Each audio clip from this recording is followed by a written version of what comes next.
Aida Makoto, I cannot call him it's kind of animation manga type of artist, but he sometimes apply the expression of manga or illustrations.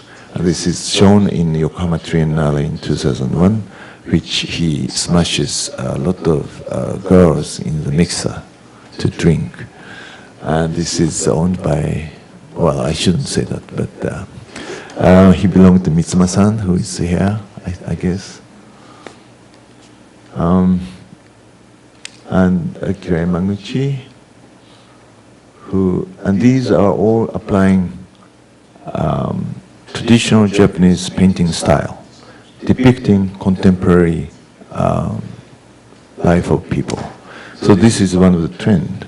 And some of the artists belong to Showa 40 Nenkai, who is same age group of this type of artists. Actually, seeing the art fair here in Taipei, you are showing much more younger emerging artists in this art fair. So it may be not so necessary for me to show these already well-known Japanese artists, but just I categorize the artists of Japan now. She's also a rising star, and she's using Nihonga traditional Japanese pigments and paintings. It's quite weird in a sense. She's making image of the ghost. Sachio Oscar Oiwa is a Japanese Brazilian who used to live in Japan for a long time, and he's creating image of the image of Showa Japan. He had a big show in the MOT, Tokyo Metropolitan Art Museum of Contemporary Art. And some of the young artists are really going to the details. So this is almost maniac concentration on the details of the image of the city. This is the railroad.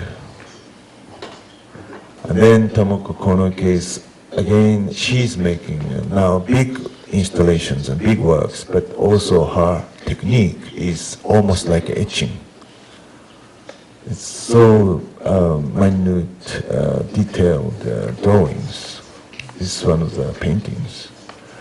We have one big screen painting of hers in our museum. Kato, shifting between a few different medias, because this work is made from, first she makes a doll, puppet, and then she takes photos, and then she paints this painting from the photos. So it looks real, but actually it looks unreal, because it's originally fake objects, I mean puppets. This is a sculpture by her. Mariko Mori, of course, and she made such an architectural piece in the Prada Foundation, which made of all glass materials.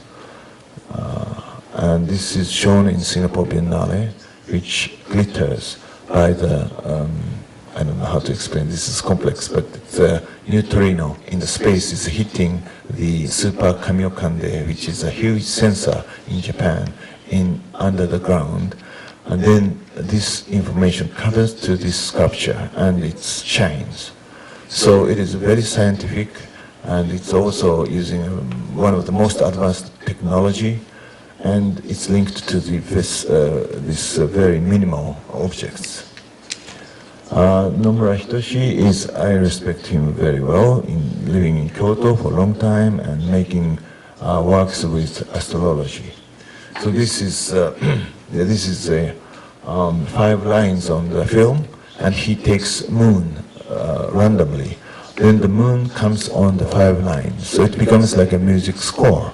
So he creates music from this score. So it's chance operation, but also it's very fine contemporary music. And this is a sculpture of the space, which some scientists said that space, the form of the space is like a mushroom. So he created a mushroom sculpture. This is a trace of the sun in the sky using fisheye lens of the camera. Tsubaki Nobu, sometimes I work with him for occasionally a big project because he was one of the artists who can make a huge sculpture like this, which is made of a balloon and shown in Yokohama Triennale 2001. But also he made a big ant sculpture for Towada City Art Museum. Some are so-called relational art now, recently, created by Nicolas Brio in France. Now, many artworks are trying to involve the participation of audience. This is Ozawa Tsuyoshi, which is shown in Taipei Fine Art Museum in 1998 for the first Taipei Biennale. This is in the Singapore Biennale last year by Fujiko Nakaya. This is under the bridge of highway. She created a sculpture by fogs. So 200 nozzles of the fog is creating a mist. And we did the same thing in Roppongi Art Night this spring. Some artists are using craftsmanship of traditional Japan. So this is quite interesting work that Ito-zon is making this small sculpture, putting it in the actually traditional museum, showing kimono. So you see the real kimono and the contemporary art together. Okay, she did the show in New National Art Center, which is a very nice, fine two-dimensional works. Izumi Akiyama is making maps, and she saw the map according to where she went in last few days. So this is a project I did in Sweden, and we used hotel rooms. So she printed the map of Stockholm, and she stitches on the map after a few days. This is a wood sculpture by Sundai Yasuhiro. This is all sculptures.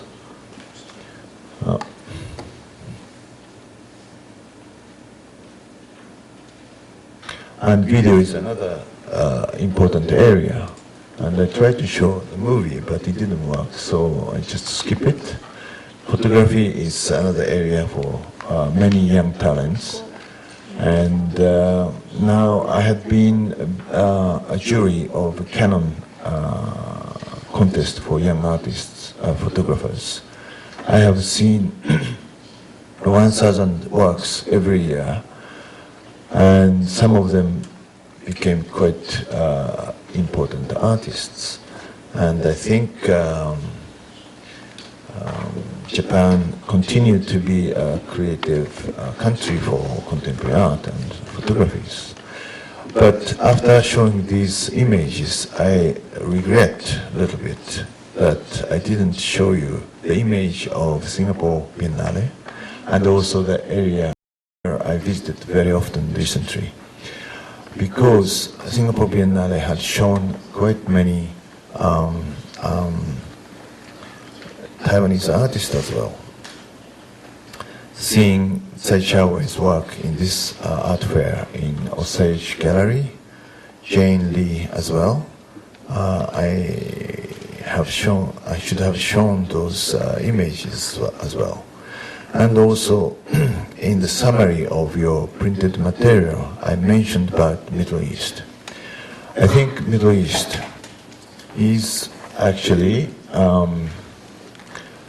becoming quite important because now they have a Sharjah Biennale, Dubai Art Fair, and Abu Dhabi is inviting Louvre, Musée du Louvre, and also Guggenheim Museum.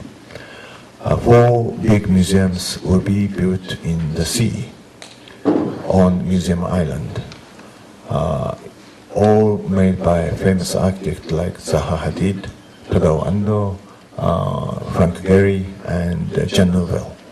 So I think the whole infrastructure will be ready in Gulf area. So certainly there will be a lot of information and activities will start. Another thing I want to mention is that I should have shown the Singapore Biennale, I said, but also together with that, I should have shown more situation of Indonesia, Philippines, Thailand, and Malaysia. I don't know so much, not so deeply, but I know that there are many young artists emerging, and there will be more galleries, and they are going to have many museums in the future. Already China announced that they are going to build 2,000 museums in the next 10 years.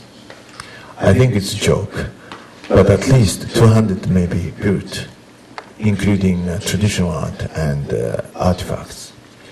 This wave of museum building will go to Southeast Asia, India, and Middle East. So I think we should know those very vivid situation of Asia now. And I think to become, how to say, prosperous and also strong in production of art, we should be linked more than now.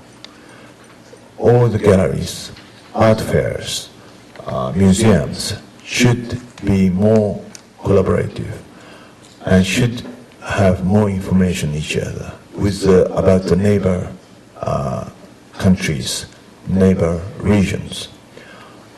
And if it happened, it will be more, how to say, it will be a huge platform, very powerful, as a market, but also production, and also audience building. So I think Taipei Art Fair should have more galleries from Southeast Asia. Thank you very much.